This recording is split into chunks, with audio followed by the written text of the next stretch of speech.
Bonjour, bienvenue à toutes et à tous pour ce webinaire sur la question du départ à l'étranger, Aging Abroad, et sur la question de l'AVS. Vous avez été près de 1700 à vous inscrire pour ce webinaire. Actuellement, je vois qu'il y a à peu près 443 personnes et ça augmente non-stop. Donc, je vais parler lentement. Je pense qu'il y a beaucoup de gens qui vont encore se connecter.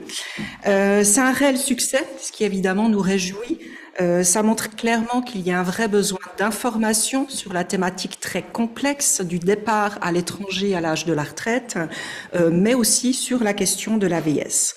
Et c'est l'un des rôles de notre organisation, l'organisation des Suisses de l'étranger, qu'on appelle souvent plus simplement Swiss Community, que je dirige maintenant depuis des années, de vous conseiller sur ce thème notamment. Je dirais que l'OSE Swiss Community est légitimée, évidemment, à vous conseiller sur ce thème à plusieurs titres. C'est une vieille fondation qui a été fondée en 1916, une fondation de droit privé. Et parmi nos 4 buts, nous informons les Suisses de l'étranger de ce qui se passe en Suisse, de manière à ce que vous puissiez exercer vos droits politiques. Nous les relions entre vous et nous maintenons le lien avec la Suisse. Nous défendons vos intérêts au niveau politique et nous vous conseillons. Nous avons un service juridique auquel vous pouvez vous adresser. Les conseils sont gratuits.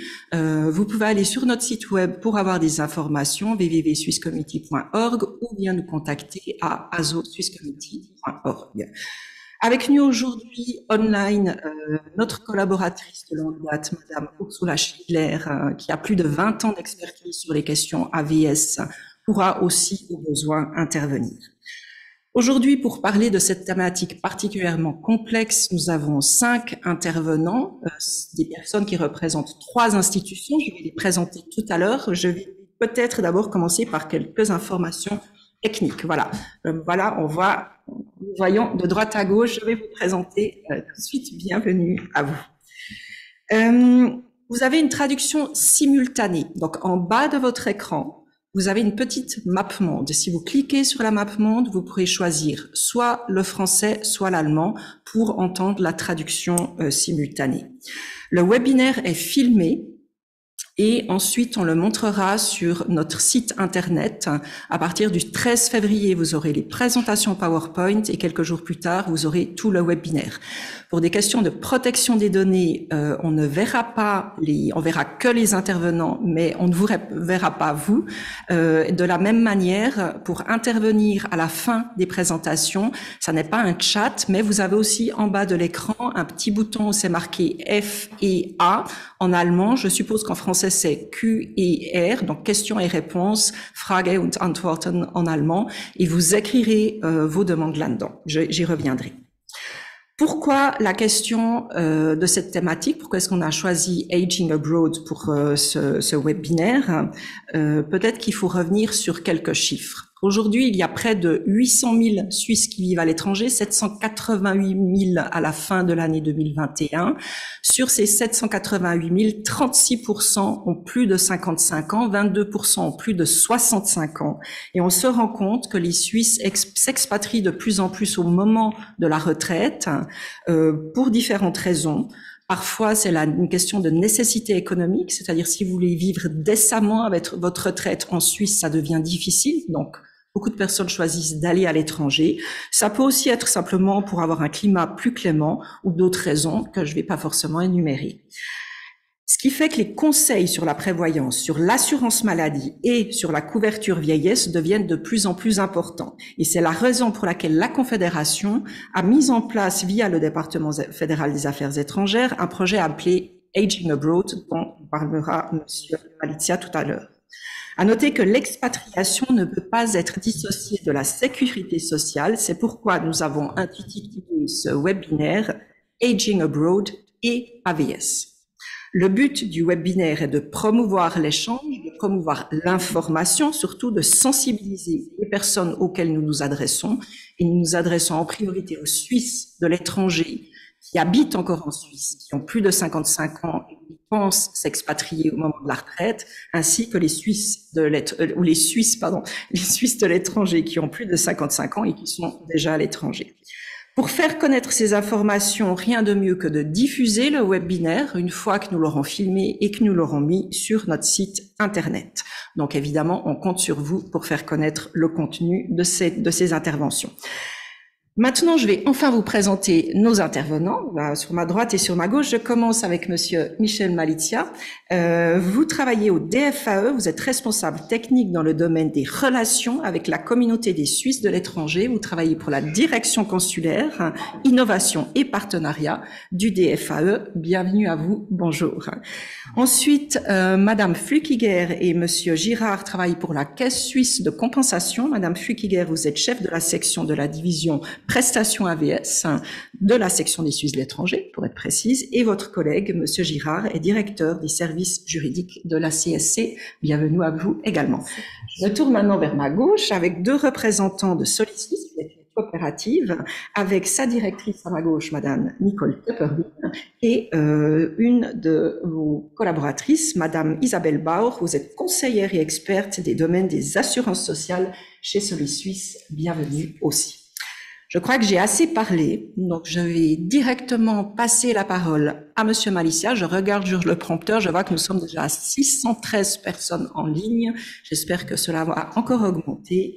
Monsieur Malizia, je vous passe la parole.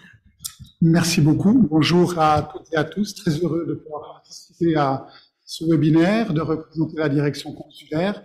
Quelques précisions quant à ma personne. Je suis depuis 2 ans de retour à Berne, étant de la carrière consulaire et ayant passé pratiquement toute ma carrière à l'étranger, donc dans les ambassades et les différents consulats généraux de différents pays. Donc je connais bien aussi la problématique justement de la vie à l'étranger de manière générale et plus particulièrement justement des personnes de nos seniors qui sont confrontés à différents problèmes lorsque on vit à l'étranger.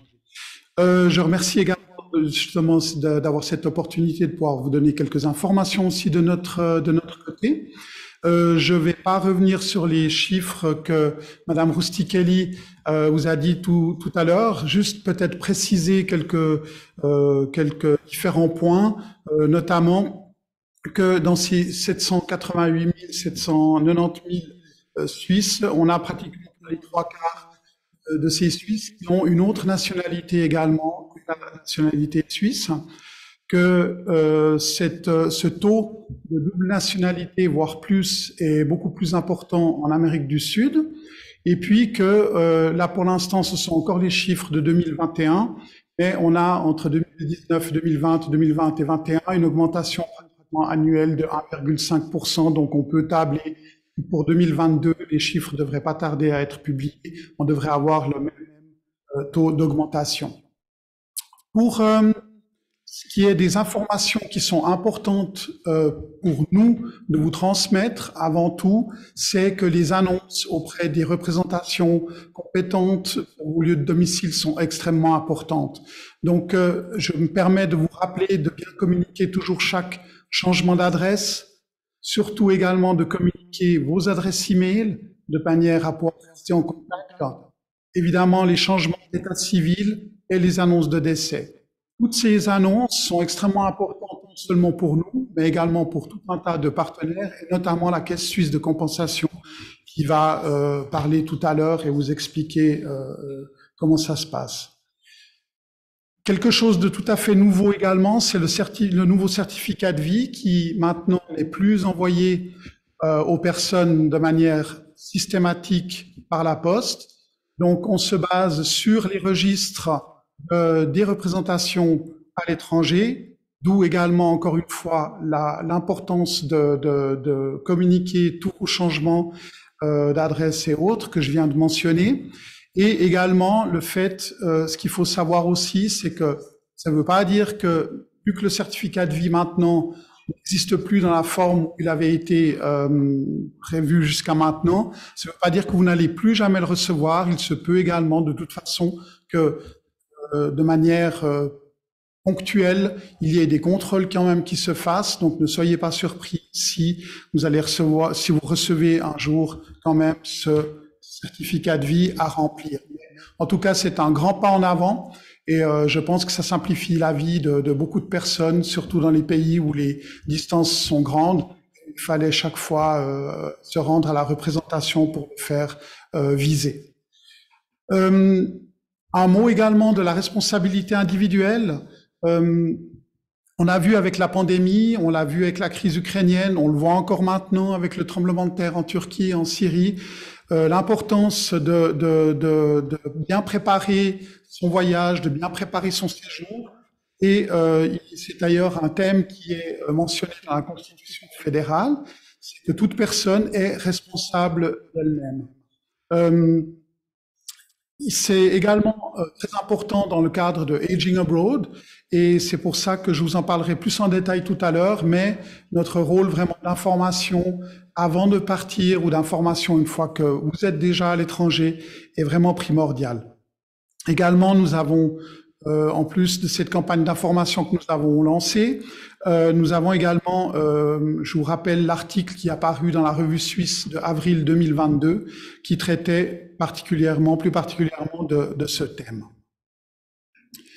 Autre chose qui est très important pour nous et puis pour lequel nous sommes relativement bien fiers de ça, c'est de vous offrir la possibilité d'avoir un nouvel outil qui s'appelle Swiss in Touch, qui a été lancé le 24 novembre 2022 par le président de la Confédération, M. Ignacio Cassis, président en 2022. C'est un nouveau canal de communication qui ne remplace pas les canaux de communication existants, comme les réseaux sociaux, Instagram, etc. Ça vient simplement en plus, et ça vous permet également de trouver toute une palette d'informations sans devoir faire des recherches fastidieuses sur Internet. Donc vous avez les représentations plus également la centrale qui peut poster des contributions. Vous avez également tout un côté de conseils à l'étranger selon les faits de vie. Si vous voulez déménager, si vous avez une naissance ou si vous demandez, si vous avez l'intention de demander une pièce d'identité, vous trouvez toutes ces informations là-dessus. Et également une possibilité de communiquer directement avec la représentation compétente, voire même prendre un rendez-vous en ligne.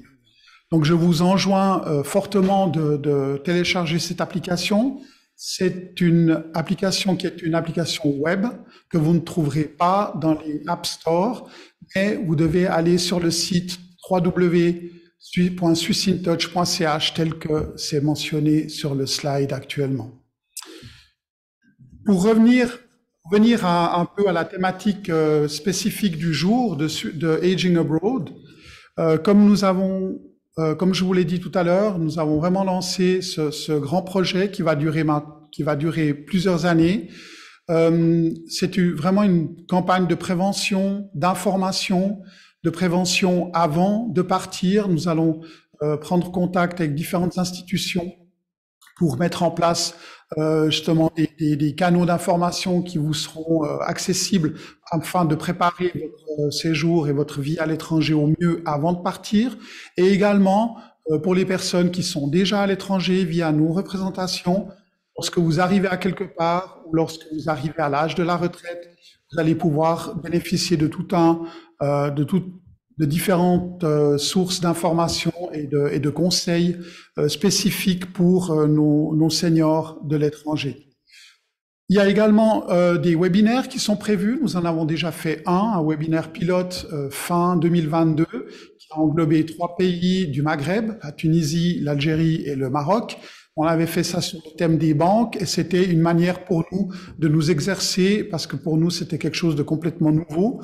Donc nous avons pu tirer de bons enseignements de ce webinaire pilote et puis nous avons prévu d'en faire d'autres durant cette année, évidemment en collaboration ou en tout cas en discutant avec l'OSE pour éviter de faire des thèmes, de traiter des thèmes identiques.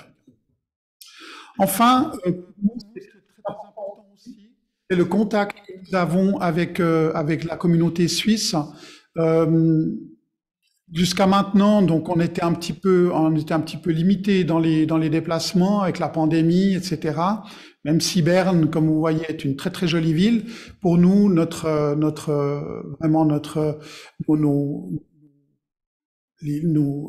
les personnes avec qui on est là et on est là pour vous et on veut entendre ce que vous avez à dire et c'est pour ça que les déplacements à l'étranger sont prévus. Nous avons commencé déjà en 2022, nous allons continuer en 2023 de participer aux différents colloques, aux différentes assemblées générales des clubs suisses de différents pays. Et il nous tient vraiment très très à cœur de voir quelles sont vos réalités, de développer ensemble des idées, de voir des instruments qui peuvent vous être utiles. Voilà, j'ai fait un peu le tour de ce que je voulais dire. Merci beaucoup encore de nous donner cette opportunité, Madame Rustichelli, et puis je reste bien entendu après à disposition pour répondre à toutes vos questions. Merci beaucoup. Monsieur Malizia, un grand merci à vous. Avant de donner la parole à Madame Flügiger et Monsieur Girard, j'ai vu qu'il y a eu quelques problèmes de traduction, visiblement. Donc, je vais répéter en français et après en allemand. Si vous voulez, si les francophones voulaient entendre la traduction en allemand, vous devez aller sur le bas de l'écran, vous avez une petite map monde, vous devez cliquer dessus et après vous allez devoir sélectionner le français parce qu'après, Madame Flügiger va parler en allemand. Für die Deutschsprachigen, wenn Sie die Übersetzung auf Deutsch... Pour les germanophones, si vous souhaitez entendre l'allemand, en bas à droite de votre écran, vous avez un symbole en forme de globe et vous pouvez y choisir l'allemand. Et la parole. Encore une chose, les questions viendront tout à la fin. On va pas répondre au cas par cas, on va faire toutes les présentations et ensuite on va répondre aux questions. Madame Flügiger, Monsieur Girard, je vous passe la parole. Vielen Dank. Es freut uns außerordentlich, dass wir heute hier sein dürfen. Nous sommes très heureux d'être ici aujourd'hui pour parler de ce sujet, Aging Abroad, parler de l'AVS et vous présenter quelques informations de la part de la CSC. Nous sommes une grande administration basée à Genève. Nous nous occupons du premier pilier. La CSC est en charge du calcul et du versement donc des prestations de l'AVS et de l'AI à l'étranger. C'est l'organe compétent pour ce faire. Nous appliquons également l'assurance facultative pour les personnes qui souhaitent rester assurées après leur départ de Suisse. Monsieur Girard vous en dira un peu plus dans un instant. C'est possible dans certains cas, dans certains autres, ça ne l'est plus. Quelques chiffres concernant la CSC. Nous versons 1 million de rentes dans 180 pays chaque année. Ça fait 7 milliards de francs. Si on prend le repère des Suisses de l'étranger, il s'agit de 140 000 rentes versées, représentant une valeur de 2 milliards de francs. Nous avons chaque année une augmentation de 3% de rentiers à l'étranger. Depuis juillet 2022, nous sommes revenus à ces 3%, alors que pendant la pandémie, ce chiffre avait un peu stagné. Alors, 140 000 rentes versées, ça fait 2 milliards. 1 million de rentes, ça fait 7 milliards. Pourquoi? Réponse, eh bien, souvent, les Suisses ont cotisé plus longtemps en Suisse que les étrangers. Du sujet, je vous propose de partir déjà sur quels sont les principes de base de l'AVS et dans un premier temps, qui est assuré à l'AVS. Donc, sont assurés à l'assurance vieillesse et survivants, d'un côté, les personnes qui sont soit domiciliées en Suisse ou qui exercent en Suisse une activité lucrative. Cela signifie, par exemple, qu'une personne qui serait domiciliée en Allemagne et qui travaille en Suisse est assurée par le biais de son activité en Suisse. Cela signifie, à l'inverse, que les personnes qui quittent la Suisse et qui quittent également leur activité en Suisse ne sont à ce moment-là plus assurées. Cela signifie aussi que dans l'exemple du frontalier que je vous donnais juste avant, donc une personne qui est domiciliée en Allemagne qui travaille en Suisse, si cette personne est mariée et que l'épouse ne travaille pas en Suisse, étant domiciliée en Allemagne, n'est pas assurée non plus. Les principes de base au niveau des prestations, on va parler ici uniquement des prestations de vieillesse. Les conditions pour pouvoir toucher une rente AVS, une rente de vieillesse de l'AVS, il faut atteindre l'âge de la retraite qui est actuellement de 65 ans pour un homme et de 64 ans pour une femme. La deuxième condition essentielle est qu'il faut présenter au minimum une année de cotisation en Suisse. Du moment que ces deux conditions cumulatives sont remplies, vous avez droit à une prestation de l'AVS et donc, en tant que Suisse de l'étranger, vous avez droit au paiement d'une rente également à l'étranger. Le calcul de la rente va être calculée sur la base de deux éléments. D'un côté, on va avoir le nombre d'années d'assurance qui va déterminer ce qu'on appelle l'échelle de la rente. Pour un homme, on a une rente entière si on a cotisé pendant 44 années. Pour une femme, vu que l'âge de la retraite est actuellement un peu inférieur, une femme va pouvoir avoir une rente entière si elle a cotisé pendant 43 années à l'AVS. Si vous avez une carrière d'assurance qui est inférieure à ces 43 ou 44 années, vous avez quand même droit à une rente parce que vous avez cotisé plus qu'une année, mais vous aurez à ce moment-là qu'une rente partielle. Le deuxième critère qui va entrer en considération dans le calcul de la rente est ce qu'on appelle le revenu annuel moyen. Ce revenu annuel moyen, pour le calculer, ce qu'on va faire, c'est qu'on va additionner tous les revenus sur lesquels vous avez cotisé durant votre carrière et on va diviser ça par le nombre de mois d'assurance que vous avez eu en Suisse. Le revenu annuel moyen va être aussi influencé par certains autres critères, notamment ce qu'on appelle le splitting ou le partage des revenus. C'est-à-dire que si vous êtes marié, pendant chaque année de mariage, nous allons attribuer la moitié des revenus de monsieur à madame et la moitié des revenus de madame à monsieur. Ainsi, pendant les années de mariage, chacun des époux a un revenu identique. De la même façon, le revenu annuel moyen va également être influencé par ce qu'on appelle les bonifications pour tâches éducatives. Les bonifications pour tâches éducatives sont des revenus, entre guillemets, des revenus fictifs qu'on va ajouter à vos revenus d'une activité, par exemple, pour chaque année où vous avez à votre charge des enfants de moins de 16 ans. Ces bonifications éducatives sont également réparties entre les conjoints pendant les années de mariage si les deux parents ont l'autorité parentale. Maintenant, si vous avez, durant votre carrière, travaillé dans différents pays, comment est-ce que ça va se passer? Si vous avez une carrière d'assurance qui s'étend sur plusieurs pays, chacun des pays va verser sa propre prestation. La Suisse va vous verser une rente sur la base des années d'assurance et des cotisations versées en Suisse. Si par exemple vous avez travaillé en Suisse, en Allemagne et en France, chacun des États va verser une rente. Donc, vous auriez trois rentes. Une rente de la Suisse basée sur les périodes d'assurance en Suisse, une rente française basée sur les périodes d'assurance en France et une rente allemande basée sur les périodes d'assurance en Allemagne.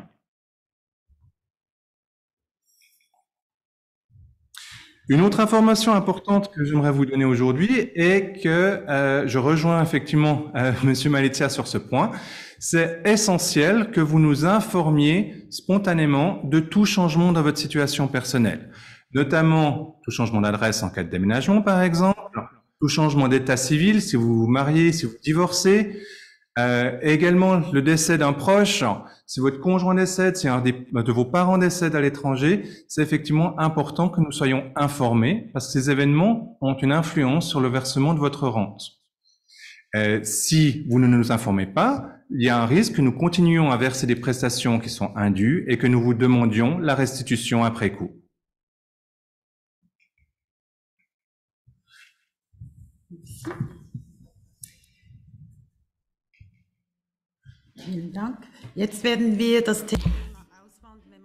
Merci beaucoup. Parlons maintenant d'un départ à l'étranger pour une personne étant déjà à la retraite. Si vous avez déjà pris votre retraite et que vous souhaitez quitter la Suisse pour diverses raisons, que devez-vous faire? Alors, en premier lieu, vous devez annoncer votre départ à la caisse qui verse la rente et vous inscrire auprès de la représentation suisse du lieu de domicile, quel qu'il soit. À ce moment-là, la caisse qui verse la rente va nous informer et on aura donc une nouvelle attribution de cette responsabilité-là. Prenons un exemple. Si vous aviez une rente de 1000 francs en Suisse, vous aurez également 1000 francs de rente à l'étranger, à la seule différence près que cette rente vous sera versée en monnaie locale ou alors en monnaie convertible. Pour la zone euro, il s'agirait d'une rente payée en euros. On vient d'évoquer les contrôles périodiques. Le contrôle de l'existence en vie ne doit plus être nécessairement envoyé maintenant. Si vous êtes annoncé à l'étranger, il y a un échange automatique de données, donc le formulaire ne doit plus être envoyé par vos soins. Par contre, nous devons savoir s'il y a eu un changement d'état civil, si d'autres éléments ont changé, parce que cela peut être déterminant pour le calcul de la rente. Pour les enfants de moins de 18 ans, il n'y a pas de certificat particulier à envoyer ou justificatif, mais au-delà de 18 ans, nous allons sporadiquement vous demander un justificatif à intervalles réguliers pour la formation. Étranger déjà avant d'atteindre l'âge de l'AVS. Comme je vous disais tout à l'heure, si vous quittez la Suisse, que vous n'avez plus de domicile en Suisse ni d'activité lucrative en Suisse, vous n'êtes plus obligatoirement assuré en Suisse. À ce moment-là, si vous êtes déjà parti avant l'âge de 64-65 ans, vous ne pourrez plus avoir les 43 ou 44 années de cotisation pour avoir une rente entière. Cela fait donc que vous aurez uniquement une rente partielle. Toutefois, pour les personnes qui partent en dehors de l'Union européenne ou de l'Association européenne de libre-échange, il y a la possibilité d'adhérer à l'assurance facultative et ainsi de continuer à payer des cotisations pour pouvoir quand même continuer d'être assuré et pouvoir prétendre à une rente entière après. Toutefois, c'est important de savoir qu'il faut faire cette annonce d'adhésion à l'assurance facultative dans un délai de 1 an dès la sortie de l'assurance obligatoire. Si ce délai est dépassé, l'adhésion à l'assurance facultative n'est plus possible. Il y a également une autre condition pour pouvoir adhérer, c'est qu'il faut avoir été assuré sans interruption et immédiatement avant le départ pendant au moins 5 ans. Si cette condition des 5 ans n'est pas remplie, à nouveau, l'adhésion n'est pas possible.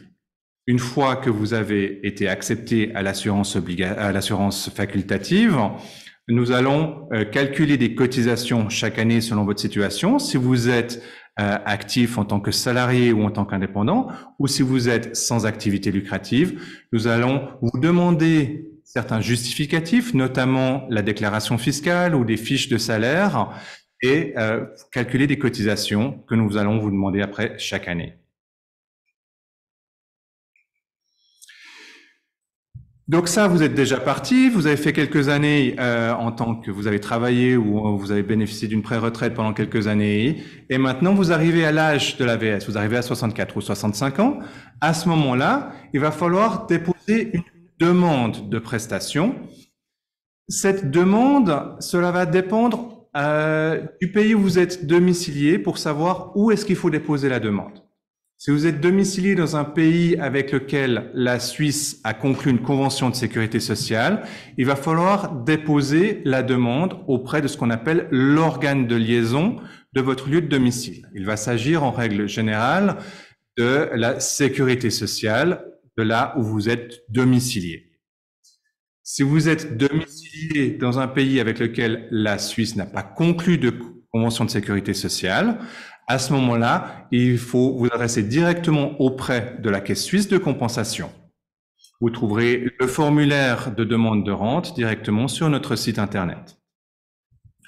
Nous vous recommandons également de déposer votre demande de rente dans un délai d'environ 6 mois avant l'atteinte de l'âge de l'AVS, afin que, par exemple, l'organe de liaison ait le temps de nous transmettre l'information, nous puissions récapituler toute votre carrière et que nous puissions, le cas échéant également, vous demander des renseignements supplémentaires. C'est parfois nécessaire, effectivement, pour pouvoir mieux comprendre votre situation et calculer votre prestation. C'est pour ça qu'on compte en délai d'environ 6 mois pour être sûr que vous puissiez avoir le paiement de votre rente le premier mois où vous avez atteint 64-65 ans. Le mois qui suit, en fait, c'est là où ça commence le versement de la rente. Comme vous le disait Madame Fluck hier, le paiement de la rente se fait à l'étranger, en monnaie locale ou en monnaie convertible selon les pays. Et également, toujours, nous effectuons des contrôles périodiques de l'existence en vie, de l'état civil ou des études pour les rentes pour les enfants, si c'est le cas. Maintenant, donc là, vous le savez, il y a toujours des modifications dans la LAVS. Une des principales modifications qui est survenue l'année passée. Nous avons voté sur la réforme d'AVS 21 qui a été acceptée par le peuple au mois de septembre de l'année passée. Quelles sont les principales modifications de cette réforme? Il y a d'un côté l'harmonisation progressive de l'âge de la retraite qui va s'appeler maintenant l'âge de référence, qui va être augmenté pour les femmes de 64 à 65 ans. Ça va être de façon progressive pour les femmes qui sont nées à partir de 1961. Ça va passer à 64 ans et 3 mois, 64 ans 6 mois, 64 ans 9 mois et jusqu'à 65 ans. Pour compenser cette augmentation de l'âge de la retraite des femmes, pour les femmes de ce qu'on va appeler la génération transitoire, il va y avoir certaines mesures qui vont permettre d'adoucir un peu le passage sous la forme d'un supplément de rente qui va être octroyé aux femmes nées entre 61 et 69. C'est un supplément à la rente qui va être versé pendant toute la durée de la perception de la rente. Ou si les femmes de cette génération souhaitent anticiper la perception de la rente, elles auront droit à un taux d'anticipation favorable. C'est l'un ou l'autre. Soit vous touchez le supplément à l'âge de référence, ou si vous anticipez, vous avez droit à un taux d'anticipation favorable. Également, la réforme d'AVS 21 offre une flexibilisation accrue pour pouvoir soit anticiper la rente, soit ajourner la rente. Donc, vous pouvez demander à toucher la rente plus tôt, à partir de 63 ans, ou de pouvoir la toucher plus tard, jusqu'à 70 ans, avec à ce moment-là soit une réduction, soit une augmentation de la rente. Mais ça va être beaucoup plus souple parce que vous pouvez aussi choisir, par exemple, la toucher à 20%, à 40%, à 50%, etc., etc. Donc là, je ne vais pas pouvoir vous donner beaucoup de détails pour l'instant. Les directives sont encore en cours de rédaction par l'Office fédéral des assurances sociales, mais sachez que ce sont les principales modifications qui vont intervenir tout prochainement à partir du 1er janvier 2024. Voilà, merci pour votre attention. Nous avons mis également notre site internet et le site de la Infostelle qui donne aussi beaucoup d'informations sur les rentes et les cotisations, etc. Donc, si vous voulez aller plus loin, il y a des formulaires, des mementi qui sont à disposition sur ces sites. Voilà. Merci. Madame Fluckiger, Monsieur Girard, un grand merci. Il y a eu énormément de questions dans le chat, hein, dans les questions posées. C'est pas un chat, excusez-moi, je dis toujours ça faux. On pourra y répondre plus tard. Je pense qu'il y a matière à faire. En tout cas, c'était très complet. Et je répète, parce qu'il y a déjà 2-3 personnes qui ont posé la question. Les présentations seront online à partir du 13 février sur le site de l'Organisation des Suisses de l'étranger, Swiss Community. Maintenant, nous passons à la dernière partie des présentations par 2 représentants suisses, Madame Tupperwien, sa directrice, et Madame Bauer, qui travaille également pour Solis Suisse. Vous allez nous donner un peu des good tips, en guillemets, sur l'AVS. Qu'est-ce qu'il faut absolument faire et absolument savoir sur l'AVS pour bien préparer ça. Je vous passe la parole. Einen ganz herzlichen Dank für die Gelegenheit, hier zu sein. Eh bien, d'abord, merci beaucoup de votre invitation. Cela nous fait évidemment très, très plaisir d'être ici, dans ce cercle d'experts, avec autant de participants, autant de personnes qui nous écoutent. Nous avons déjà entendu beaucoup d'informations concernant l'AVS à présent. Et il y a un certain nombre de points que nous tenons à rappeler et qui ont leur importance aussi, toujours dans le contexte de l'AVS. Alors, quels seront les sujets que nous allons aborder? D'abord, les prestations de vieillesse du deuxième et du troisième pilier, puisque c'est tous ensemble que ces piliers déterminent combien vous aurez à disposition, même si vous vivez à l'étranger. Ensuite, la fiscalisation des prestations de vieillesse, qui est très importante aussi en termes de situation financière. L'assurance maladie, en retraite ou en pré-retraite, qui est un sujet délicat. Faut-il un compte en Suisse pour les prestations de vieillesse? Et pour terminer, cette question finalement centrale, faut-il réellement quitter la Suisse complètement ou peut-être non? Mais avant d'entrer en matière sur toutes ces questions, j'aimerais vous parler de Soli Suisse. Soli Suisse est une coopérative. Nos membres jouent donc un rôle essentiel pour nous. Nous avons été fondés en 1958. Nous avons plus de 4000 membres dans 130 pays. L'an dernier, nous avons compté plus de 800 adhésions. Ce grand nombre de nouveaux membres est très important parce qu'il confirme la qualité de notre travail. Et puis, l'an dernier, en 2022, c'est 3400 questions qui nous ont été posées. Donc, nous n'avons pas chômé.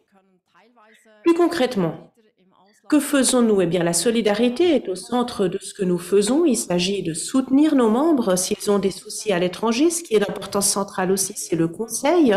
Il faut qu'une personne qui quitte la Suisse pour l'étranger sache à quoi s'attendre et que l'on sache aussi où s'adresser si l'on se trouve déjà à l'étranger. Nous répondons donc à des questions concernant le départ de Suisse, mais aussi concernant des prestations qu'on peut avoir à l'étranger, en tant que globetrotter aussi, ou alors quand on revient en Suisse, les questions liées aux assurances sociales, aux impôts, etc. Nous essayons aussi de mettre à disposition des prestations très concrètes, notamment dans des domaines dans lesquels cela peut être important. Donc des produits d'assurance, par exemple. Et nous essayons donc de permettre la création d'offres exclusives ou alors d'obtenir des rabais pour nos membres. Échanger des informations, réseauter, s'échanger, c'est aussi très important pour nous. Nous sommes donc particulièrement heureux de cet échange aujourd'hui et de l'échange plus général que nous avons avec les organisations ici présentes. Je vais céder la parole maintenant à ma collègue Isabelle Bauer pour les parties LPP, troisième pilier. Oui, merci beaucoup. Puisqu'il a déjà beaucoup été question d'AVS, intéressons-nous un moment à au deuxième pilier, la caisse de pension, et au troisième pilier. Vous voyez ici que nous avons deux grandes catégories, l'Union européenne et l'AILE, et puis le reste du monde. Vous savez certainement que la Suisse a conclu des conventions en matière d'assurance sociale avec toute une série de pays. Les accords avec l'UE et avec l'AILE sont différentes sur un nombre assez important de points de celles qu'on a pour le reste du monde. Et nous allons donc vous expliquer quelques-unes de ces différences. D'abord, le deuxième pilier. Si vous quittez la Suisse pour un autre pays, même si c'est avant votre retraite, d'ordinaire, il ne sera plus possible d'accumuler du capital dans votre caisse de pension. Il y a des exceptions. Par exemple, si vous avez encore un revenu soumis à l'AVS. Par exemple, si vous êtes frontalier ou travailleur détaché. Un travailleur détaché, c'est quelqu'un qui a un employeur en Suisse qui l'envoie à l'étranger pour une période limitée. À ce moment-là, il y a donc un revenu soumis à l'AVS. Et le travailleur en question reste dans le système suisse d'assurance sociale. Pour ce qui est du versement du capital prévoyance, dans le deuxième pilier, il y a une différence entre UE et AILE et les autres pays. Si vous êtes rentier et que vous quittez la Suisse en ayant déjà perçu votre capital vieillesse, ça ne fera pas de différence. Mais si c'est avant votre retraite ou avant votre pré-retraite que vous quittez la Suisse pour un pays de l'UE ou de l'AILE, alors, en règle générale, vous ne pourrez retirer que la part surobligatoire. En d'autres termes, le minimum LPP devra rester acquis à votre prévoyance vieillesse et Ce n'est que la part surobligatoire que vous pourrez obtenir par le biais d'un compte de libre passage. Pour ce qui est du troisième pilier, en particulier du pilier 3A,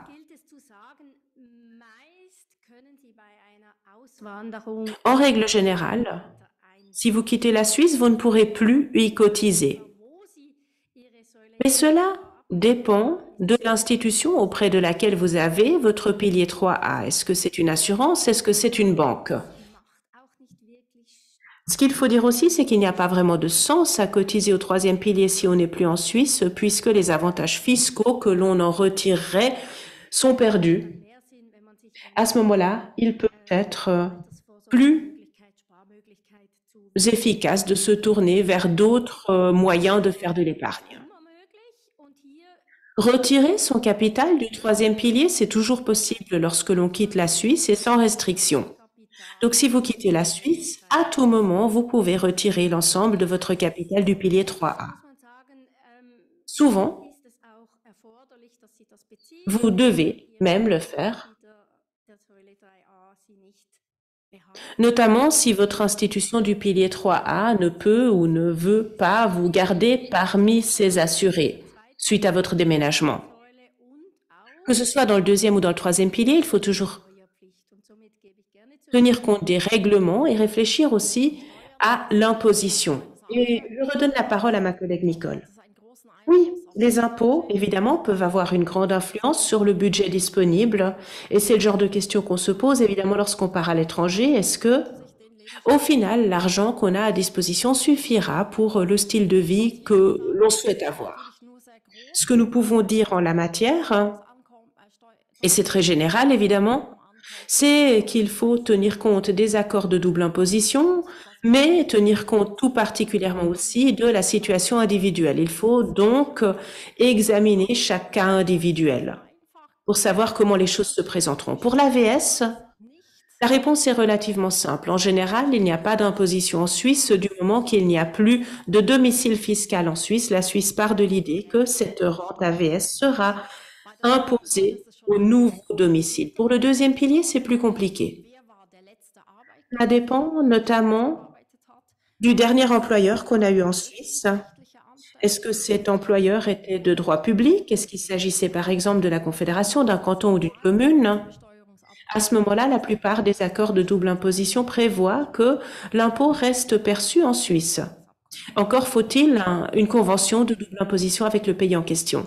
Mais si le dernier employeur était de droit privé, donc si on était dans l'économie privée, qu'on travaillait par exemple dans un restaurant, alors la plupart des conventions de double imposition prévoient une imposition dans le pays de domicile. Mais ça ne signifie pas que la Suisse ne percevra pas parfois sa part d'impôt, notamment lorsqu'on retire du capital. Ici, très souvent, on commence par déduire un impôt à la source. Ensuite, en fonction de la convention de double imposition, on peut peut-être récupérer cet impôt à la source. Dans de très nombreux cas, la question déterminante est donc le système fiscal du nouveau pays de domicile. Et puis, il faut aussi se demander à partir de quel moment on percevra l'argent de la prévoyance. Le fera-t-on pendant qu'on est encore en Suisse ou alors après son déménagement? Pour le troisième pilier, les réponses sont à peu près les mêmes que pour le deuxième, du moment qu'on avait un employeur de droit privé. Mais il y a quelques petites différences. Je vous ai parlé de conventions de double imposition. Elles jouent évidemment un rôle important. Il faut y prêter attention. Et puis ensuite, il y a la question de l'application concrète dans le pays où l'on habite. Si on a une vie transfrontalière, dans plusieurs pays, il y a peut-être lieu de se demander aussi ce qu'il se passera si l'un des partenaires décède. Il y a des questions de succession, aussi d'imposition des successions qui se posent et qui peuvent aussi déterminer s'il est possible d'organiser sa vie entre plusieurs pays ou si cela risque de poser problème au moment de la succession.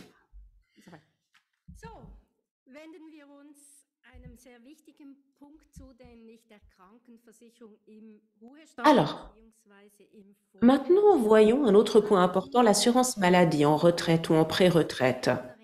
Si Vous êtes retraité au moment où vous quittez la Suisse. Il y a une distinction très importante à faire entre les pays de l'Union européenne et de l'AELE et le reste du monde. Cependant, tout cela s'applique au moment où vous déménagez. Si vous comptez, donc au moment où vous changez de domicile fiscal, si ce que vous comptez faire après votre retraite, c'est le tour du monde, si vous allez vivre comme un globe-trotter, alors votre domicile restera en Suisse, même si vous n'êtes plus inscrit dans votre commune. Et vous serez donc toujours soumis à l'obligation de vous assurer en Suisse. Mais si vous vous établissez dans un autre pays, les règles sont différentes. Voyons d'abord celles pour les pays de l'UE-AELE. Dans ces pays, la règle veut que votre caisse maladie doit se situer au même endroit que votre rente. Donc, si votre rente vous est versée depuis la Suisse, alors vous devez rester assuré par une caisse maladie en Suisse. Si vous avez plusieurs rentes, et c'est possible, alors ce sera la rente du pays de domicile qui prévaudra. Ensuite, s'il est difficile de faire la distinction, on regarde dans quel pays la rente est due pendant plus longtemps. Pour certains pays, la Suisse a un droit d'option. Pour l'Allemagne, par exemple, pour la France. Ce droit d'option, qu'est-ce qu'il signifie? Eh bien que si vous quittez la Suisse, vous avez le choix entre conclure une assurance maladie dans votre nouveau pays de domicile ou en Suisse. Vous avez 3 mois pour prendre cette décision. Cette décision ensuite sera irrévocable. Ce qu'il faut peut-être préciser, c'est que tout cela ne s'applique pas seulement aux rentes AVS et LPP, mais aussi à la rente AI ou alors à un retrait de capital LPP. Tout cela aura une influence sur votre obligation en matière de caisse maladie. Là où il y a un défi particulier, c'est la pré-retraite. Donc ce n'est pas si vous partez à la retraite de manière légèrement anticipée, mais si dans les années 50 déjà, si entre 50 et 60 ans vous quittez la Suisse, il est possible que vous sortiez de l'assurance maladie en Suisse, mais que vous n'ayez pas accès aux assurances publiques du pays où vous vous établissez. À ce moment-là, il faudra souscrire une assurance maladie privée. Dans les autres pays, les règles sont un peu plus claires. Du moment que vous y déménagez, vous allez quitter l'assurance maladie suisse, vous aurez la possibilité de souscrire une police dans le pays où vous vous établissez ou alors de conclure une assurance maladie internationale. Ici, le plus tôt sera le mieux. C'est la règle importante à garder en mémoire. Maintenant, faut-il un compte en Suisse pour les prestations vieillesse? Eh bien, la bonne nouvelle, c'est que les banques ont nettement amélioré leur offre pour les Suisses de l'étranger dernièrement. Mais tout dépend du pays dans lequel vous allez vous établir. Il y a des pays qui sont sous sanction, où il n'est pas possible d'ouvrir un compte, ou alors cela peut être difficile, par exemple les États-Unis. Ou alors si, par exemple, vous vous établissez en Italie et que vos rentes AVS et LPP vous sont versées en Italie, mais si vous voulez avoir un taux fiscal avantageux en Italie, il vous faut un compte italien. Pour ce qui est de l'AVS, il est important que votre compte soit à votre nom. Si ce n'est pas possible, eh bien, votre rente AVS ne sera pas versée à l'étranger. Une dernière chose importante, le pays où on a ses comptes bancaires n'aura pas d'influence sur le domicile fiscal. Donc, d'avoir un compte en Suisse, ça ne vous n'évitera pas de payer des impôts ailleurs. En guise de conclusion, nous l'avons vu, il y a beaucoup de questions qui se posent en lien avec l'AVS. Et ce qui est important, c'est de garder la vue d'ensemble. On a un rêve que l'on souhaite réaliser. Il y a parfois des solutions créatives nous le constatons. Si par exemple la caisse maladie devient un problème ou si on risque une lacune en quittant la Suisse, une lacune de cotisation, parfois il y a des solutions mixtes qui peuvent apporter des réponses. Donc, par exemple, émigrer partiellement. Alors, ce que je peux vous conseiller, c'est d'essayer d'en savoir le plus possible, de bien planifier, parce que si ensuite vous avez 2 pays ou plus qui considèrent que vous êtes domicilié chez eux, ça peut être très problématique à différents niveaux. Mais souvent, il est possible qu'un rêve devienne réalité, on trouve les réponses, les finances jouent un rôle important, mais ce n'est certainement pas le seul aspect qui vous importe. Grand merci à vous, Mesdames Bauer et Madame Töpperwien, pour cette présentation qui était très riche. Je pense qu'avec nos intervenants, vous avez vraiment une très bonne vision de la thématique du départ à l'étranger au moment de la retraite et de l'AVS. Il y a énormément de questions. Je vais juste rappeler qu'on ne pourra pas prendre toutes les questions puisqu'il y a quand même environ 660 personnes en ligne. On va se concentrer sur des questions générales qui sont intéressantes, je dirais, où on peut répondre pour tout le monde. Pour les questions vraiment personnelles ou plus spécifiques, prenez contact avec les personnes qui sont autour de cette table aujourd'hui. Prenez aussi contact, évidemment, avec l'Organisation des Suisses de l'étranger. Je vais peut-être commencer. Il y avait 2 questions que j'ai vues passer plus spécifiquement qui étaient adressées à Monsieur Malizia. Je l'ai dit les 2. La première, ça concernait l'app Swiss in Touch. J'ai vu 2-3 fois des personnes qui disaient mais je ne trouve pas cette app sur l'App Store.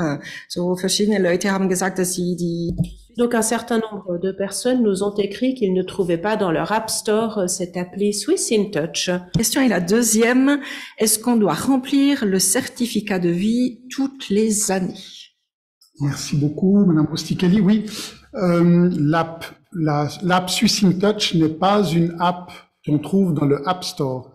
C'est une app qui est basée sur le web et de ce fait, vous êtes obligé de la télécharger par le biais de l'adresse internet www.swissintouch.ch.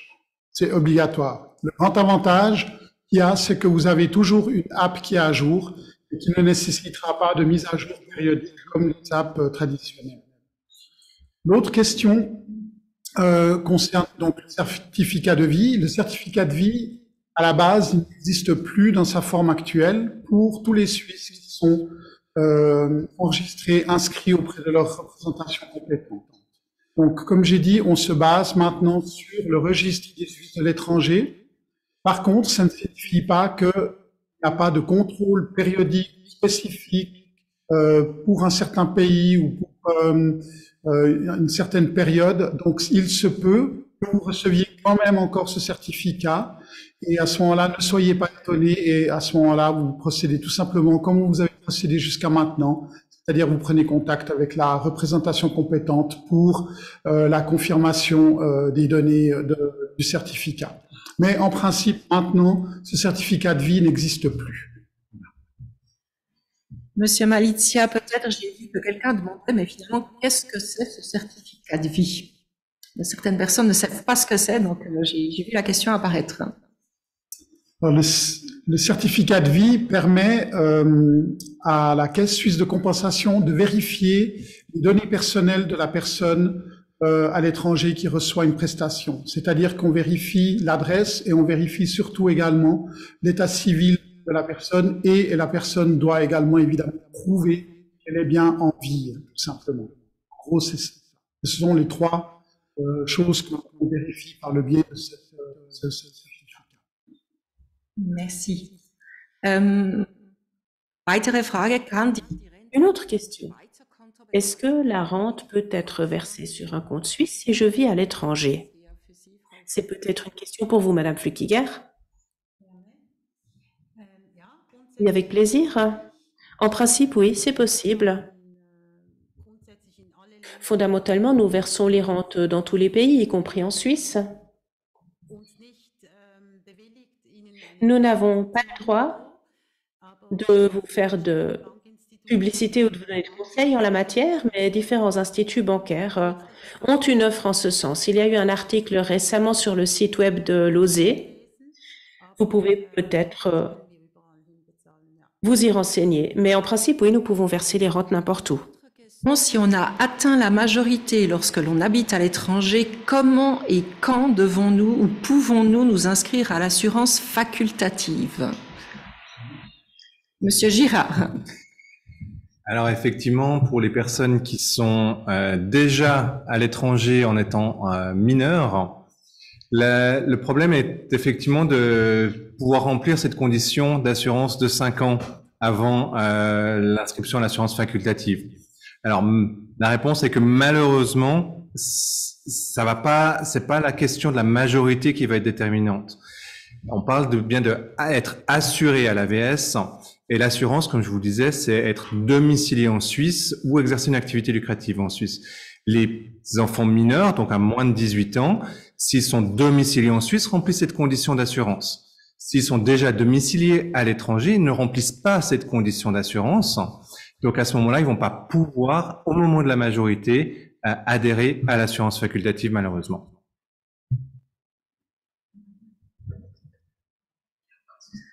Un grand merci. Vielen Dank. Wir haben wirklich viele Fragen. Wir werden unser Bestes tun, um möglichst viele zu beantworten. Was geschieht zum Zeitpunkt der Pensionierung in Ländern, in denen es ein Abkommen mit der Schweiz zur Sozialversicherung gibt? Bedeutet das, dass die Schweiz keine AHV ausbezahlen wird, aber dass das Land, in dem man wohnt, die Anzahl Beitragsjahre berücksichtigen wird?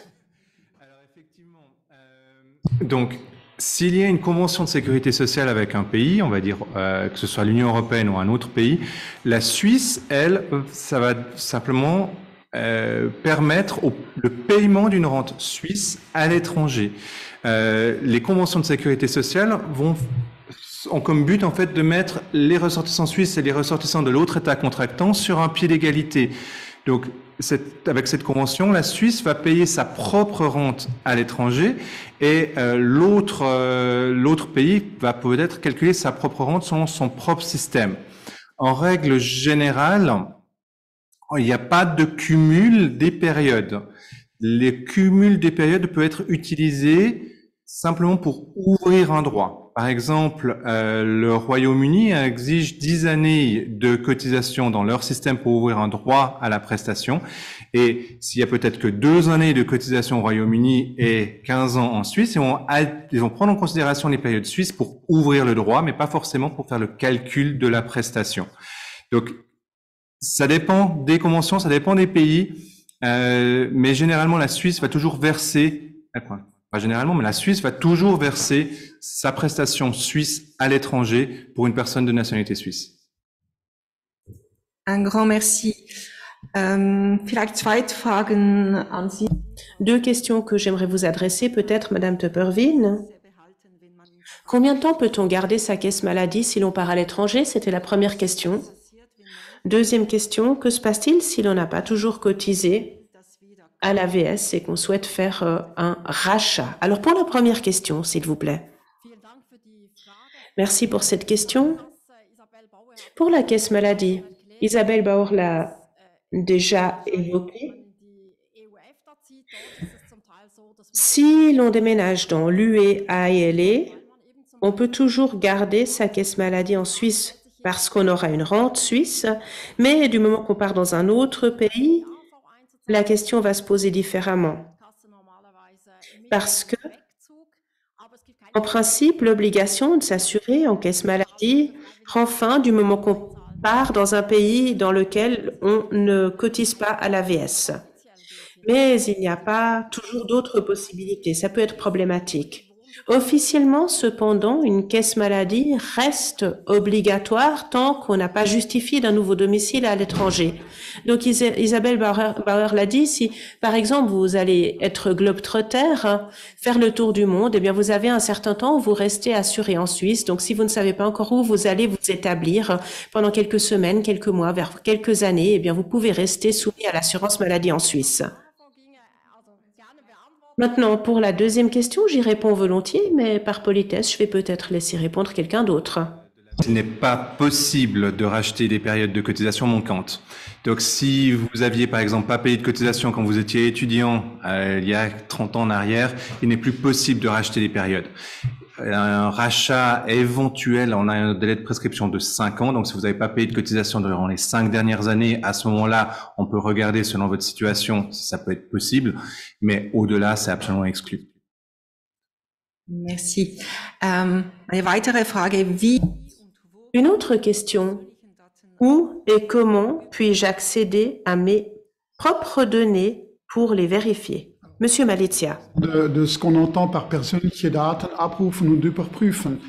Si c'est au niveau de la représentation consulaire ou diplomatique compétente, vous pouvez les contacter et là, vous pouvez voir si vos données personnelles sont toujours effectivement à jour.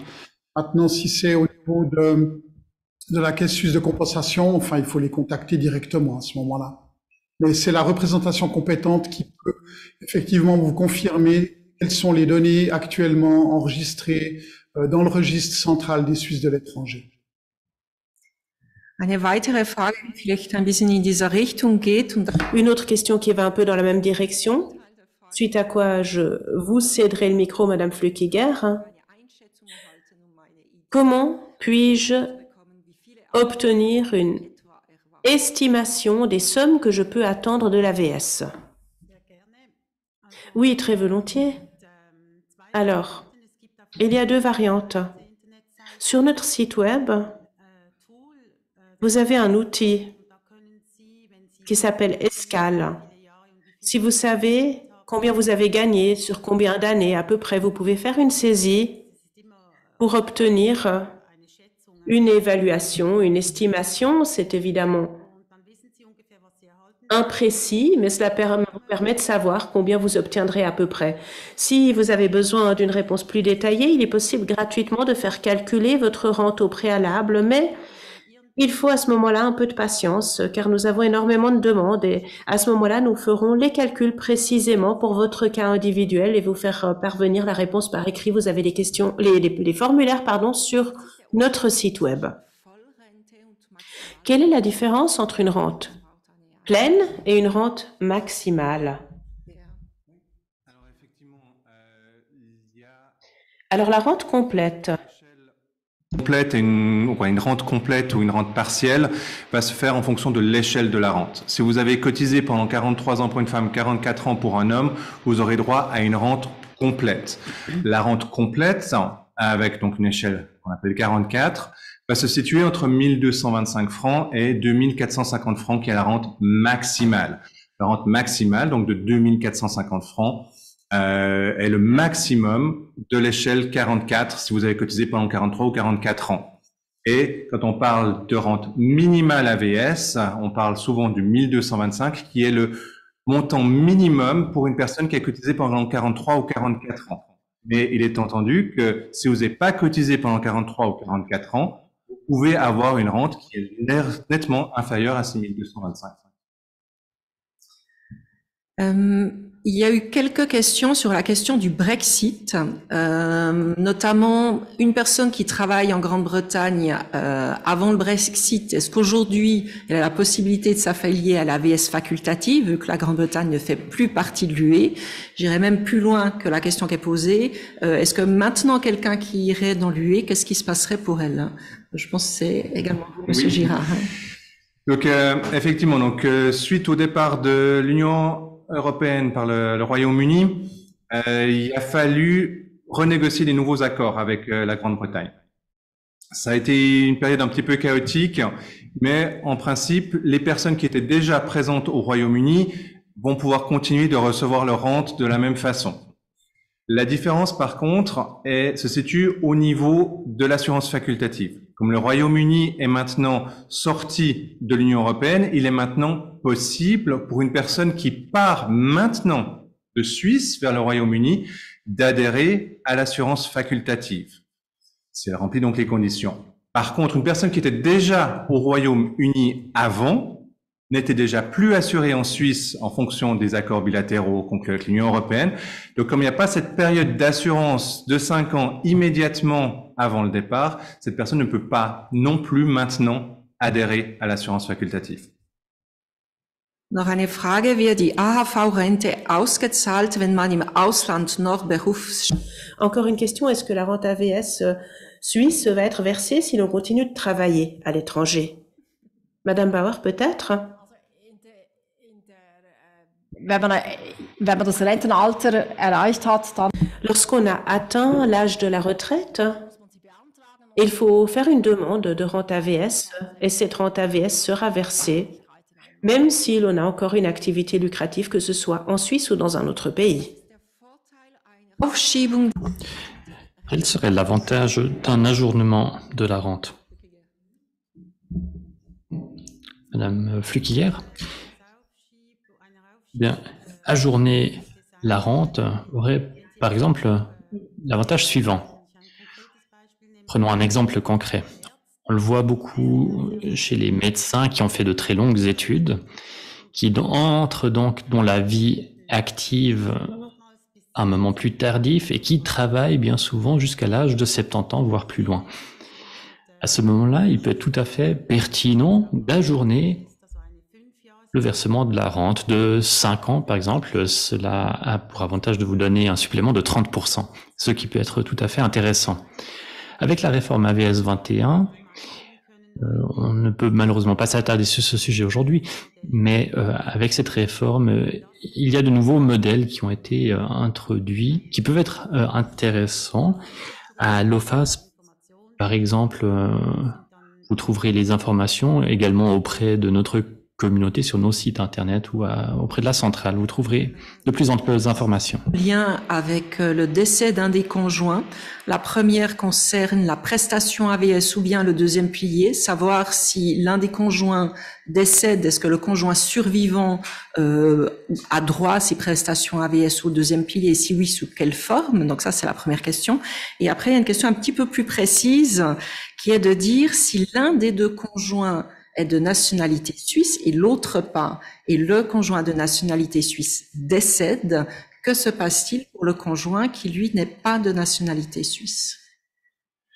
Alors effectivement, si une personne décède, une personne mariée décède, son conjoint va, sous certaines conditions, avoir droit à une rente de survivant. Les conditions peuvent varier. Si c'est une femme, si c'est un homme, c'est une question assez d'actualité. Il y a encore eu des jugements à la Cour européenne des droits de l'homme récemment sur le sujet. Il faut notamment que le mariage ait duré une certaine durée, qu'il y ait des enfants ou pas. Tout ça, c'est des conditions qui vont être examinées pour savoir s'il y a un droit à une rente de survivant ou pas.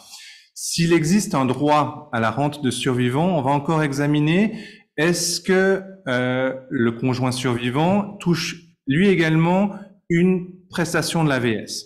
Est-ce qu'il touche par exemple une rente de vieillesse?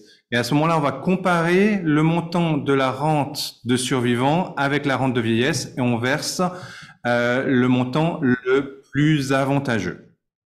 Encore à savoir que sur la rente si c'est la rente de vieillesse qu'on prend en considération, il y a encore un supplément de veuvage de 20% qui est versé en plus. En fait, sur la deuxième question, je laisserai peut-être juste encore Madame Toppervin répondre sur la LPP dans un deuxième temps.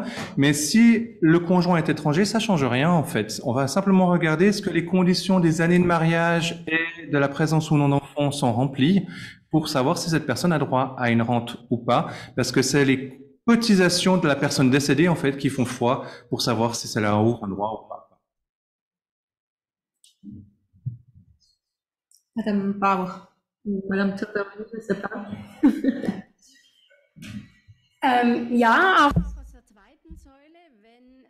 Pour répondre sur le deuxième pilier, lorsqu'on a une rente de veuf, elle sera payée. Tout à fait.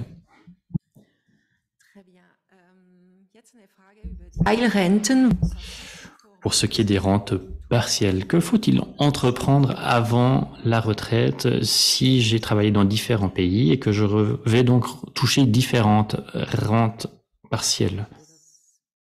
Comment m'y prendre? Qui souhaite répondre? Madame Fliquière, Monsieur Girard? Eh bien, en principe, ce qu'il vous faut faire, tout d'abord, c'est vous renseigner dès aujourd'hui,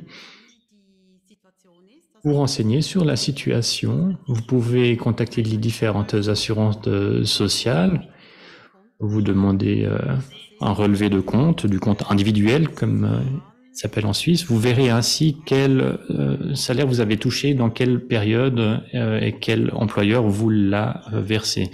C'est très bien de faire le point là-dessus, je pense. Et je pense qu'il convient de le faire pour chacun des pays où vous avez travaillé.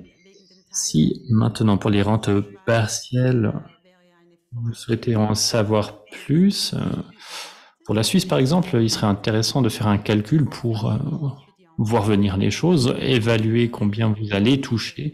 Alors nous ne pouvons pas faire ce calcul pour d'autres pays, nous pouvons le faire pour l'AVS suisse, d'autres pays pourront le faire de leur côté, je pense. C'est ma recommandation. Au niveau...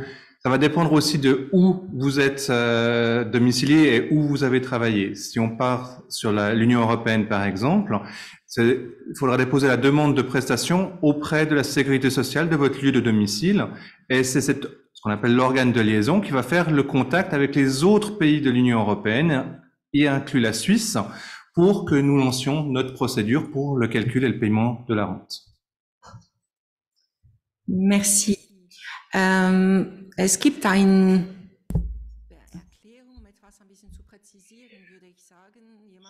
Une personne souhaite avoir des précisions par rapport à des versements en espèces.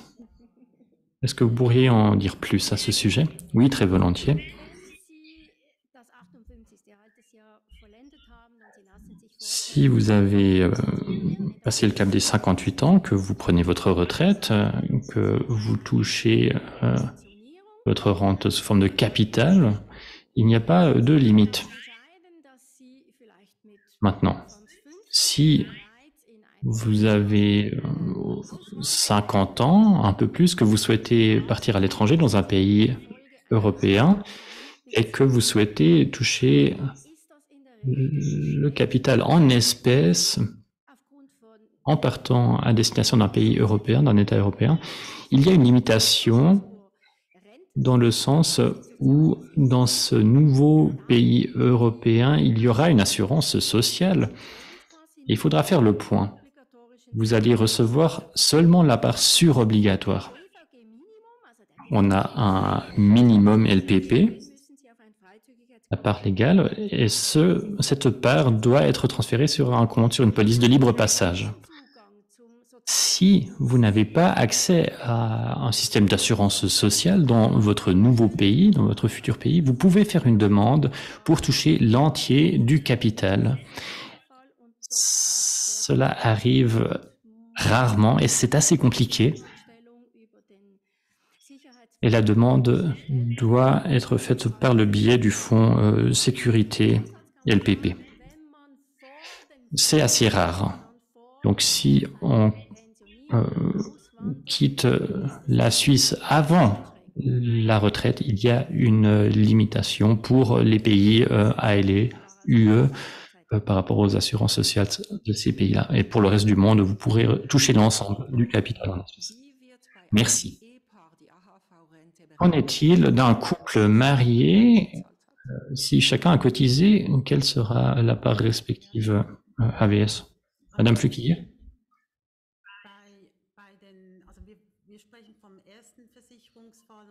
Prenons un premier cas d'assurance et un deuxième cas d'assurance, c'est comme ça qu'on appelle les choses. Et l'âge jouera un rôle. Si le mari a 65 ans, on va faire un calcul de sa rente sur la base de ses cotisations qu'il a payées tout au long de sa carrière en Suisse. Ensuite, si la femme atteint l'âge de la retraite, c'est le deuxième cas d'assuré. Et M. Girard vient de l'expliquer dans les grandes lignes à l'instant. On va prendre en compte le nombre d'années de mariage et on va diviser, harmoniser donc les parts. Et puis il y a un plafond aussi. Si les deux personnes mariées atteignent un certain montant, il y a un plafond qui va s'appliquer. Je vais élargir un peu la réponse en vous renvoyant au site avsai.ch. Il y a là des exemples de calcul, une vidéo explicative sur la manière de procéder. Et je vois qu'il y a une autre question par rapport au calcul des rentes. C'est une adresse qui se trouve aussi sur la documentation qui vous sera fournie. En tout cas, vous pourrez faire ce calcul avec un outil qui est en ligne sur le site www.zas.admin.ch. zas.admin.ch. On sera en ligne en français et en allemand à partir du 13 février sur notre site web, et sur toutes les présentations, évidemment, vous aurez les sites web de toutes les personnes qui ont fait une présentation aujourd'hui, donc pour Solis Suisse, pour la Caisse suisse de compensation, pour la direction consulaire, pour le DFAE et évidemment pour l'OSE. Da sind es zwei Fragen, die in die gleiche Richtung gehen, einmal auf Deutsch, einmal auf Französisch. On voit que les questions sont posées en allemand, en français, parfois c'est les mêmes. En l'occurrence, jusqu'à quand faut-il s'annoncer à l'AVS avant d'atteindre l'âge de 25 ans, l'âge de 65 ans? Et si on commence à demander la rente AVS après 65 ans, comment procéder? Madame Fluquillière. Idéalement, vous anticipez votre demande de 6 mois avant l'âge de la retraite. Et on le rappelle dans notre documentation, normalement, vous prenez contact dans votre pays de résidence, là où vous êtes encore actif. S'il se trouve que c'est les États-Unis ou un pays hors de l'Union européenne, vous pouvez aussi nous contacter directement. En tout cas, nous vous informerons si vous pouvez le faire auprès de nos services ou pas. Un délai de 6 mois d'anticipation serait tout à fait convenable. Et puis, vous pouvez aussi faire la demande après avoir passé l'âge de 65 ans, mais il y a un délai à 5 ans. Si vous vous annoncez à 75 ans seulement, vous ne toucherez que les 5 années écoulées et non les 10 années écoulées. De paiement rétroactif qui avait été posé, donc la réponse est oui, ça se fait jusqu'à 5 ans. Noch weiteren Fragen. Ich lebe seit 2000. Autre question. Je vis à l'étranger depuis 2011. J'ai des polices de libre passage. Lorsque je voulais toucher ces montants, on m'a déduit des impôts à la source. Pourquoi? Eh bien, malheureusement, c'est toujours le cas. Dès lors que vous habitez à l'étranger et que vous voulez avoir un versement en capital du deuxième et du troisième pilier, vous devez vous attendre à ce qu'il y ait toujours une déduction d'un impôt à la source. La hauteur de ce montant, de ces impôts, va être déterminée en fonction du taux d'imposition du canton dans lequel votre institution a son siège. Et là, il y a de grands écarts, donc l'impôt peut varier. Mais il vaut la peine de regarder ce que disent les conventions de double imposition. Souvent, vous pouvez demander en retour cet impôt que vous devez payer, cet impôt à la source, mais ça présuppose que vous remplissiez un formulaire de demande, que vous obteniez aussi un sceau des autorités fiscales de votre pays de résidence. Enfin, ça vaut la peine de creuser. Vous devez de toute façon déclarer ces montants en règle générale. Donc, vous pouvez vérifier, ça vaut la peine de le faire, si cet impôt peut vous être restitué dans un deuxième. Pour obtenir l'assurance invalidité pour si j'habite à l'étranger. Alors, pour l'assurance invalidité, c'est l'Office de l'assurance invalidité pour les Suisses de l'étranger qui va être compétent. Ils sont dans le même bâtiment que nous, mais c'est une autre administration. Donc, il y a un formulaire à déposer. Ils vont faire un examen des conditions d'octroi, donc notamment s'il y a les périodes d'assurance nécessaires et si également ils vont procéder à un examen médical pour pouvoir décider si oui ou non la personne remplit les conditions d'octroi d'une rente invalidité. Je crois que M. Malizia peut compléter encore votre point. Non, absolument, parce que de notre côté également, la représentation compétente est également partie prenante de ce processus, dans la mesure où ensuite toutes les démarches qui devront être faites sur place à l'étranger, au niveau par exemple des examens médicaux, etc., se font via la représentation compétente. Merci. Est-ce qu'on peut retirer, ou si on retire son troisième pilier 3A et qu'on décide de partir à l'étranger, est-ce qu'on est taxé sur ce troisième pilier 3A? Monsieur Girard, Monsieur Malizia, je vois qu'il y a tout le monde veut répondre, c'est plutôt bien. À qui est-ce que je donne la parole? Moi, encore une fois. Also auch da ist es wieder ein bisschen, geht es in die gleiche Richtung wie zur Frage vom Kapital. Ça revient un peu à ce qu'on a dit pour le deuxième pilier. Il y aura un impôt qui sera déduit en Suisse. Ça dépend aussi de la convention de double imposition. Vous pouvez, cas échéant, demander un remboursement de cet impôt, mais dans un premier temps, l'impôt sera perçu. Question importante. La plupart des Suisses de l'étranger vivent dans un pays de l'Union européenne. Qu'en est-il si on revient en Suisse en provenance d'un pays de l'UE ou de l'AEL, qu'on revient en ayant atteint l'âge de la retraite? Monsieur Girard, Madame Flickiger? J'imagine que vous avez donc déjà atteint l'âge de la retraite et que vous envisagez un retour en Suisse.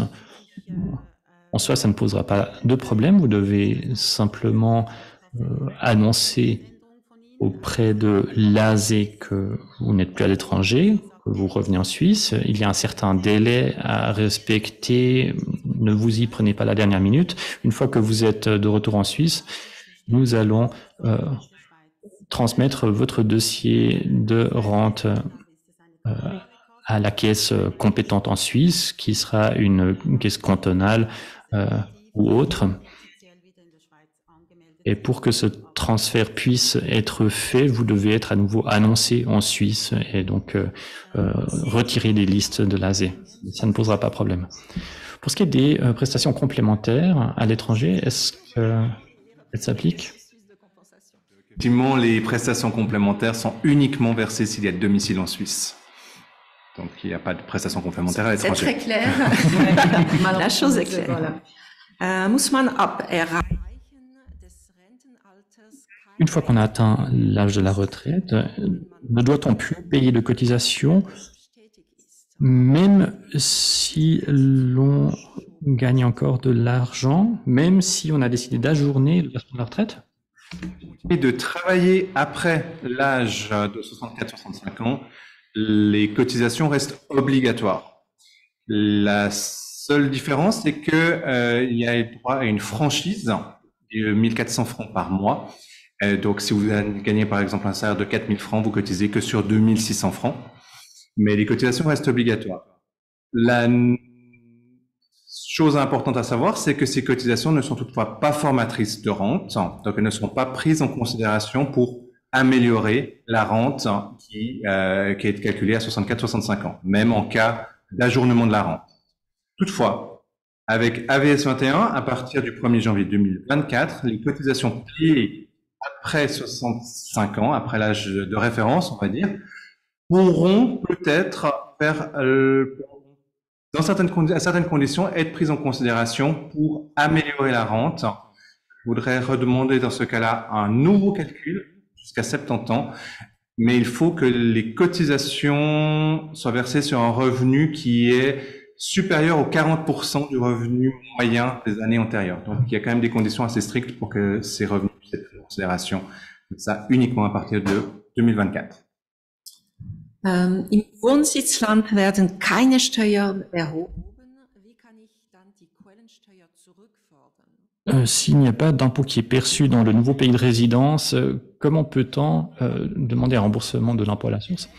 Réponse. Alors, il y aura de très rares cas où le pays aurait le droit de percevoir un impôt de son côté. Selon la convention de double imposition, vous aurez peut-être la possibilité de faire quand même valider un formulaire qui atteste que vous avez déjà payé cet impôt à la source. Il y a peut-être certains pays où l'impôt est perçu à la source, mais pas dans le deuxième pays. S'il n'est pas perçu dans l'autre pays, vous n'allez dans certains cas pas pouvoir vous faire restituer cet impôt à la source. Et après, on terminera gentiment. La première, c'est quelqu'un nous a demandé, mais finalement, c'est quoi la différence entre le deuxième et le troisième pilier? Ja, die zweite Säule. Alors, le deuxième pilier, c'est ce qu'on appelle aussi la caisse de pension. Si vous avez un employeur et un revenu soumis à l'AVS, alors vous-même et votre employeur cotiserez à cette caisse de pension. Et vous obtiendrez ensuite soit une rente, soit un capital à retirer. Donc, c'est ce qu'on appelle le deuxième pilier. En Suisse, c'est une prévoyance qui est partagée entre employeurs et employés. Le troisième pilier, c'est la prévoyance privée. C'est quelque chose qui n'est pas obligatoire. Vous êtes libre de le faire ou non. Et si vous cotisez au troisième pilier, c'est pour vous seulement. Et il y a une distinction ici entre le pilier 3A, dans lequel les dispositions applicables sont quasi identiques au deuxième pilier, donc la caisse de pension. Je l'ai dit tout à l'heure, ce n'est qu'en cas de départ de Suisse ou alors pour acheter de l'immobilier que l'on peut retirer son capital. Par contre, il y a des avantages fiscaux. Et puis, il existe le pilier 3B. Là, c'est aussi une possibilité d'épargne vieillesse privée qui n'est pas liée, mais qui n'est pas non plus avantagée fiscalement. Donc, en fonction du contrat que vous aurez choisi, vous pouvez aussi retirer votre capital à tout moment dans le pilier 3B. Donc, vous avez le deuxième pilier, c'est la prévoyance liée à l'employeur. Le troisième pilier que nous connaissons en Suisse, c'est la prévoyance privée. Une question concernant le conjoint. Monsieur qui habite en Thaïlande nous dit qu'il a épousé une Thaï qui a la nationalité suisse depuis 3 ans. Est-ce qu'elle aurait la possibilité de s'affilier à l'AVS facultative? Je pense plutôt Monsieur Girard, sans doute, et Madame Fuquet. Alors, donc la condition est toujours la même. Est-ce qu'il y a 5 années de cotisation suisse avant, immédiatement avant la sortie de l'assurance obligatoire? Si ce n'est pas le cas, comme j'imagine dans le cas présent, elle ne pourra pas adhérer à l'assurance facultative. Très bien. On arrive gentiment au terme de ce webinaire.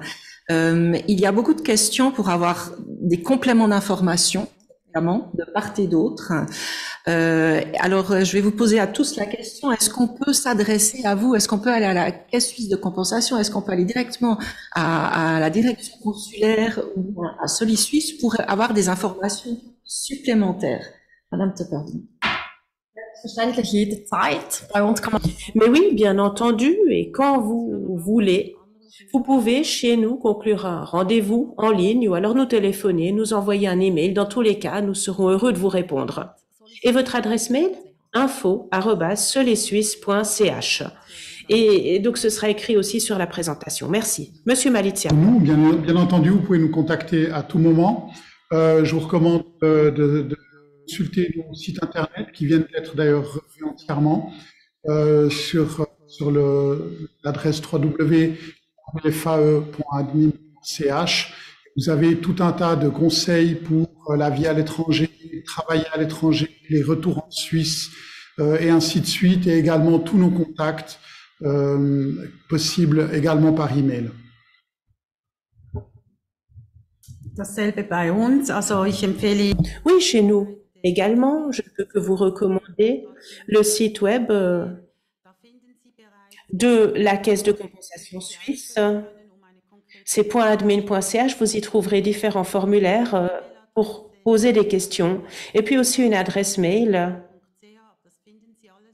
que vous trouverez également dans la présentation de ce jour et sur notre site web. On avait 1700 inscrits, finalement on a été presque 700 quand même online, ce qui est déjà un incroyable succès.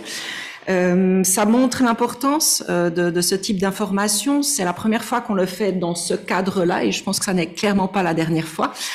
Je remercie évidemment tous nos intervenants de cette journée d'être venus ici, de vous être préparés, évidemment toutes les personnes qui ont assisté au webinaire. Comme je l'ai dit et redit, à partir du 13 février, les présentations seront sur le site de l'OSE, www.swisscommunity.org. Quelques jours plus tard, ce webinaire sera aussi sur notre site, donc vous pourrez l'envoyer à vos connaissances et aux gens, à vos amis. Le but, c'est qu'un maximum de gens entendent, évidemment, soient informés. Je vous insiste aussi à prendre contact avec toutes les personnes ici présentes. Évidemment, tout ça, on l'a fait grâce, il y a des techniciens aujourd'hui, on voit pas tout ça, mais en fait, on est entouré de câbles. Merci aux techniciens qui ont tout préparé déjà depuis hier soir, aux traductrices, un traducteur et une traductrice qui ont fait toute la traduction en simultané français-allemand, Madame Cher, qui est notre collaboratrice scientifique, qui a assuré toute la coordination de ce webinaire qui avait été organisé à la base par une ancienne collaboratrice de notre organisation, Madame Jana Malecic, que je salue et que je remercie d'ailleurs. Et je crois qu'on arrive gentiment à la fin. Donc merci à toutes et à tous. Je ne sais pas si je dois vous dire bonne journée ou bonne soirée, suivant où vous êtes dans le monde. Mais en tout cas, à très bientôt et au revoir.